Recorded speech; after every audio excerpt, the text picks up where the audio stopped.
प्रेम से जुड़े मेरे आत्मीय साथियों, सादर प्रणाम।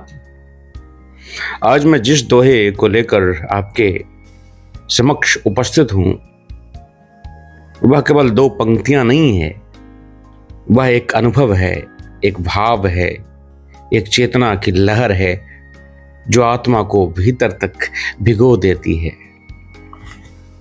संत कबीरदास जी अपने इस दोहे में कुछ इस तरह से कहते हैं, सतगुरु हम सुरीज करी, एक कहिया प्रसंग, बरस्या बादल प्रेम का, भिज गया सब अंग। मित्रों, एक पल में जीवन का परिवर्तन कैसे कोई सदगुरु कर देता है, इस दोहे में संत कबीरदास जी कहते हैं। वह क्षण जिसमें शिष्य गुरु से एक ऐसा कृपा भरा वचन प्राप्त करता है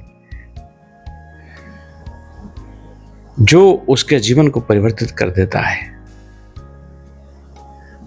लेकिन संत कबीरदास जी कह रहे हैं, सतगुरु हम सुरीज करी। यहां पे कबीर कहते हैं कि मेरा सतगुरु मुझसे रिझ गया, प्रसन्न हो गया, प्रेम से भर गया। अब मित्रों, यह रिझना क्या है? यह केवल प्रसन्न होना नहीं है, यह है गुरु का अंतःकरण से शिष्य को अपनाना, शिष्य को अब ये कहना कि अब तू मेरा है, बस और कुछ नहीं। अगर गुरुदेव ऐसा कह दें किसी शिष्य को कि अब तू मेरा है, और ऐसा कह के कोई अगर एक वचन, बस एक छोटा सा वचन अगर कोई कहते हैं, वो वचन शिष्य को अमृत के समान प्रतीत होता है। एक कहिया प्रसंग, कबीर क्या कह रहे हैं? सतगुरु हम सुरीज करी, एक कहिया प्रसंग। सिर्फ एक वचन, कोई लंबा प्रवचन नहीं, कोई ग्रंथों का बोझ नहीं, बस एक प्रसंग, लेकिन ऐसा कि जीवन बदल दे। गुरु का एक वचन और आत्मा भीग गई।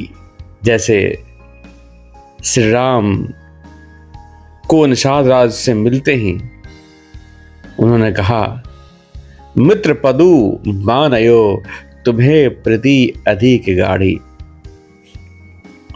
यह एक वचन निषाद राज को सदा के लिए श्री राम का बना गया। और वैसे ही श्री कृष्ण ने अर्जुन को गीता में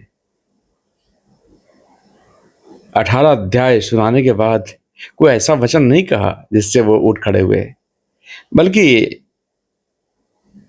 अपने बातचीत की शुरुआत में ही उन्होंने कुछ ऐसा कहा कि अर्जुन को लगा कि हाँ, मैं सही गुरु के पास में हूं। भगवान श्री कृष्ण ने अर्जुन से कहा, क्लैब्यम मां स्मगमा पार्थ। भगवान श्री कृष्ण ने कहा,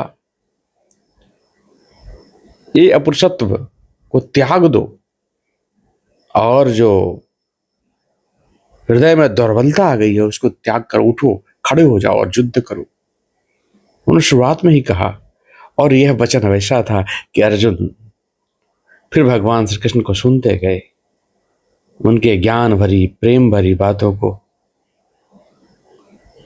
ऐसा सुना कि वो ब्रह्म को प्रसन्न कर गए और विश्व स्वरूप का दर्शन भी किया। तो पहले श्री कृष्ण एक गुरु स्वरूप में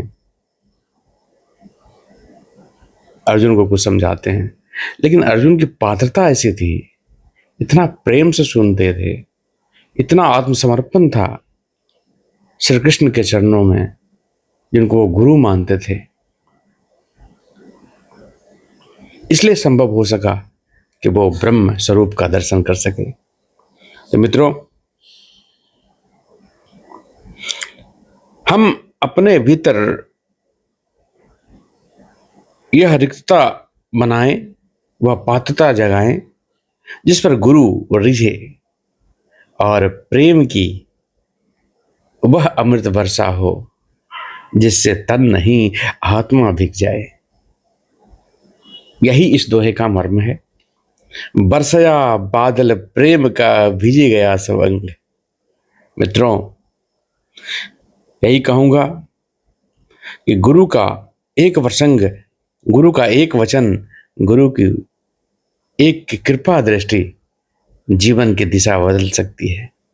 जब गुरु प्रेम पूर्वक कुछ कहता है तो वह शब्द नहीं स्पर्श होता है, वह ज्ञान नहीं कृपा होती है, वह उपदेश नहीं जीवन का नया प्रारंभ होता है। तो मित्रों, इसी शब्द के साथ मैं अपने वाणी को विराम देता हूँ। आप सभी को नमस्कार करता हूँ। संत कबीरदास जी के चरणों में बारंबार प्रणाम करता हूँ। जय सिया राम।